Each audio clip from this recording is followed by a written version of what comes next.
Hey there, welcome back to my channel. Today is really exciting because I'm starting off my Ready Player One series. Hype train! Woo, woo! Today I'm going to be talking about 5 things I'm worried about with the Ready Player One movie. Oh boy, here we go.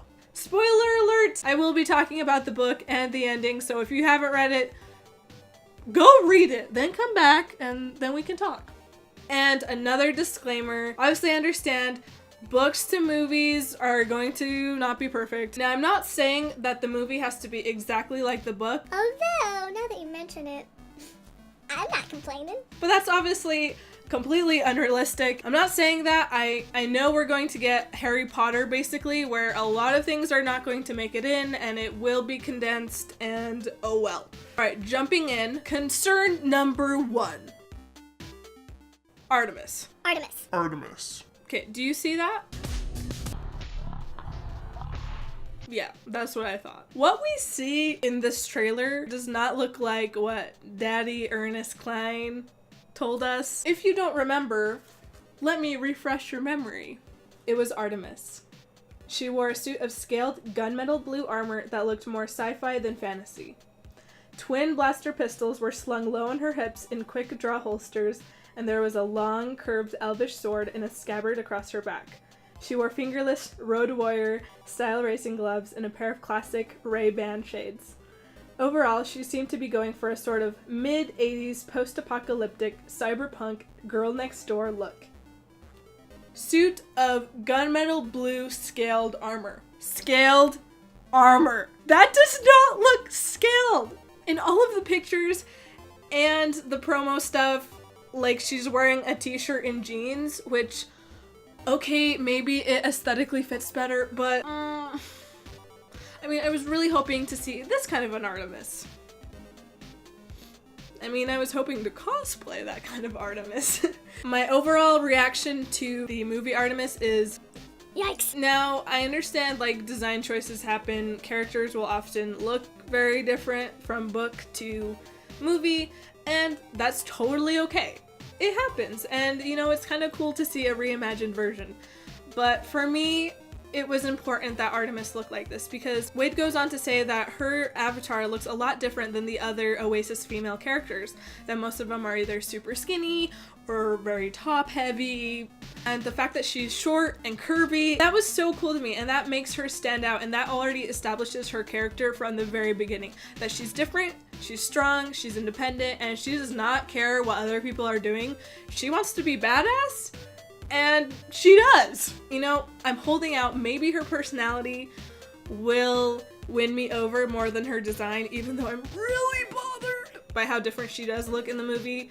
Hey, maybe she'll be better than I thought, and, you know, I'll be like, Okay, I was wrong. I want to be wrong. but we'll see about that. Number 2. Alright, another character peeve. Obviously, Wade. Okay, let's just talk about Wade for a second. Okay.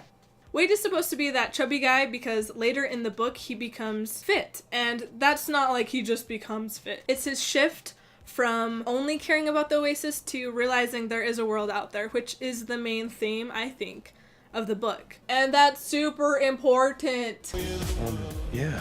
And again, maybe, I mean, he does get thinner than what we've seen him so far. Okay. That was the first thing I noticed when I saw the trailer. Immediately, I was like, Wade is too skinny.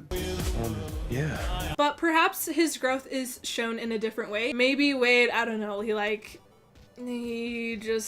maybe his actions speak more than his, you know, physical appearance change. As long as we have Wade's transition from, you know, like I said, caring about virtual world, but then caring more about the real world, if we still have that paradigm shift, I should be okay. Like I said, my mind is open.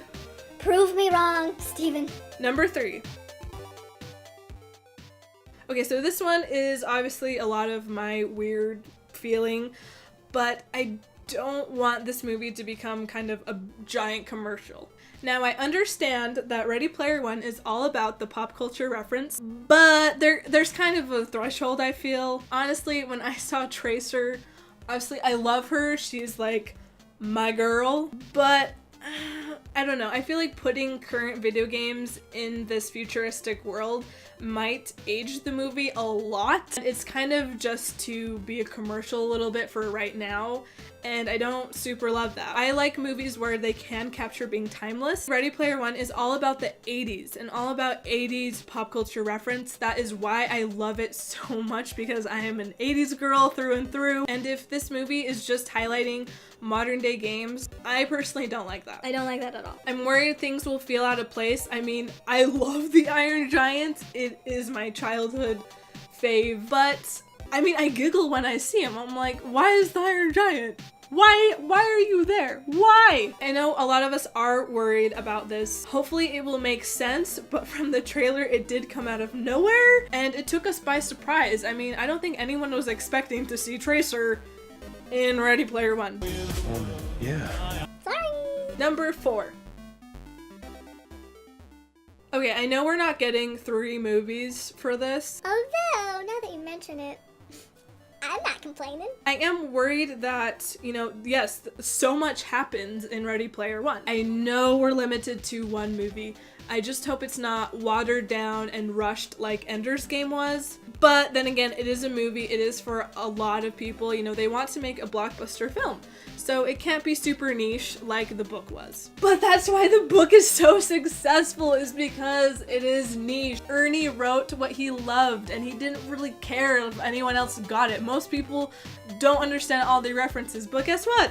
That's what makes it so cool. Rant aside. I hope it's not too rushed and not too watered down that it doesn't feel like the book at all. Give me some super nerdy moments, okay? Number 5.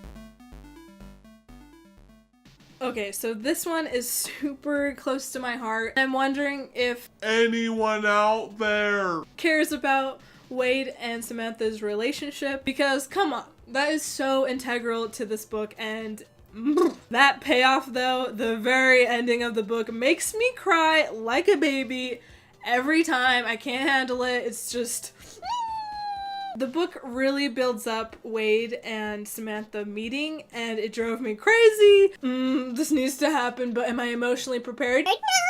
And when it did happen, of course, I was crying so hard, I just sat there curled up and just had to contemplate my whole life and the whole book, and it just...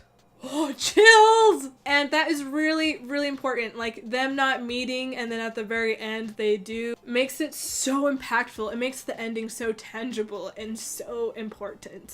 I'm getting emotional. Don't mind me. And honestly, when I saw in the trailer this scene... Comes the rebellion, Wade.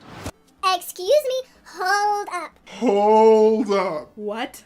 What's this resistance stuff? What is this whole, like, we're meeting in some crappy room and sitting down and having a talk and you look like you just got out of the Oasis stuff? I don't like it. Really got me confused. What the heck is that scene? Like, maybe it'll feel right. Maybe it will. I mean, okay, we'll have your cliche characters meet each other and build it up. I mean, will it feel too forced? Will the relationship kind of blossom as beautifully as it did in the book? Maybe. I'm looking forward to that chemistry between them, but at the same time, I'm already having a problem with Artemis, obviously in the Oasis. And now I'm having a problem with her outside, so she's just going to be a struggle for me, which makes me really sad because she is my favorite character in the book. So those are my top 5 rants, rambles, concerns about the movie. I got this all from just watching the trailers too many times, overanalyzing them, reeling in my emotions. But overall, I am so excited for this film. I can't state it enough. We love this book so much that we have a right to feel very picky about it. Good to keep the expectations low, but how can we when it's Ready Player One! The hype is real! We are so excited. We waited for this For so freaking long. overall. We're ready for Steven Spielberg to show us what he got, and do not disappoint us.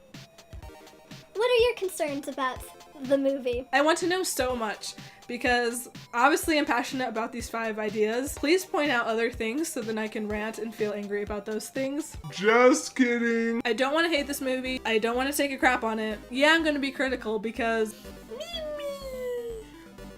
I love you so much!